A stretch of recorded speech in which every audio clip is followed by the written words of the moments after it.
Hello class and Dr. Shannon, it's a pleasure to be here. My name is Kim Miller and today I'm going to discuss my assessment of the leadership in the movie Crimson Tide. As we have discussed in the leadership course, to know the authenticity of a leader's style, all we have to do is place him or her in a crisis situation and stand back and watch. In the Crimson Tide, we have a dispute that breaks out between the commander, Captain Ramsey, and the XO, Lieutenant Commander Hunter. And the big debate is whether or not to launch nuclear missiles at Russia. Now, what ends up happening is there's a breakdown amongst the ranks throughout the entire USS Alabama. And my question is, what are the elements that led to that chaos and that mutiny within the walls of a U.S. military ship? So there are three things that I want to discuss with you today. The interactional leadership framework, the leadership styles, and also the effects and the interaction of the leadership on the USS Alabama. The first thing I want to discuss is the framing of the leadership environment. And I know that you've seen this plenty of times. I just want to go over it real quick. We have a situation, and within that situation there's a leader, there are followers, and there's a mission. The important thing I want you to get here is that as all these components come together, in the center you'll find the relationship.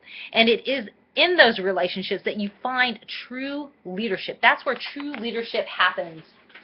In our text, Joseph Ross states that leadership is an influence relationship among leaders and followers who intend real changes that reflect their mutual purposes. And the key thing that I want you to pick up here today is the influence relationship. It's not coercive. Relationship is not about authority, but about persuasion. So, you know, earlier in the movie, we have Captain Ramsey sitting at a table with all of his officers. And he is telling them that the Navy wanted him because he was simple-minded and ready to push the button. And he was very distressed about the fact that the Navy was now educating their officers to ask the question why. In Ramsey's mind, there are leaders, there are followers, and there is no room for question. He is old school military, and this is just one thing I want to point out to you as well. In the military, there is a chain of command, and the superiors have the say-so. If they command you to do something, you do it. There is no why. There are no questions. And so that was the type of leader that Ramsey was. He was very authoritative, and there really was not room for anything but that coercive power that he was used to. Also, when it comes to relationships and leadership, there is a concept called shared leadership. Shared leadership looks to the appointed leader to give all of the members the opportunity to exercise expertise as the appropriate situations arise. And again, with Captain Ramsey, he wasn't willing to give any of his followers or any of his inferiors a chance to speak or to collaborate in the decisions that were at hand. So there was a real breakdown in the relationship here, as you may be noticing. And then what I want to do is move now to the leadership styles. Back in 1938, Lewin and Lippitt, a couple of researchers, came up with a theory of a behavioral approach to leadership. Now, prior to that, there was only trait and characteristic theories when it came to leadership. But Lewin and Lippitt wanted to get an idea of what it was that leaders were to do or how they did it. And so they came up with three different types of leadership: the autocratic leadership, the democratic leadership, and laissez-faire. And you can kind of imagine it on a linear continuum. The autocratic leaders were more controlling, more dictating, more telling.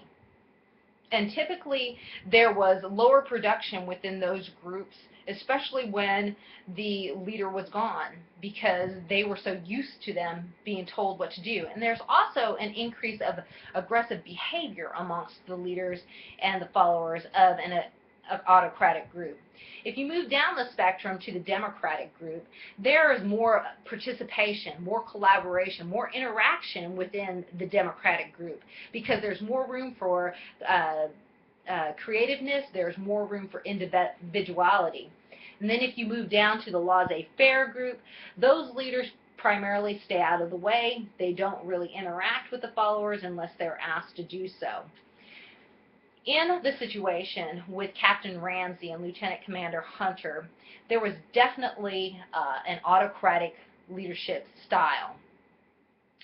Captain Ramsey was very telling, very aggressive, very coercive, all those things that we have talked about, whereas Lieutenant Commander Hunter, when he was in command, was more democratic. He participated more, he interacted with the radio repairman, he interacted with other individuals when he talked to them about exactly what he needed them to do and encouraged them to do. He was more of a participatory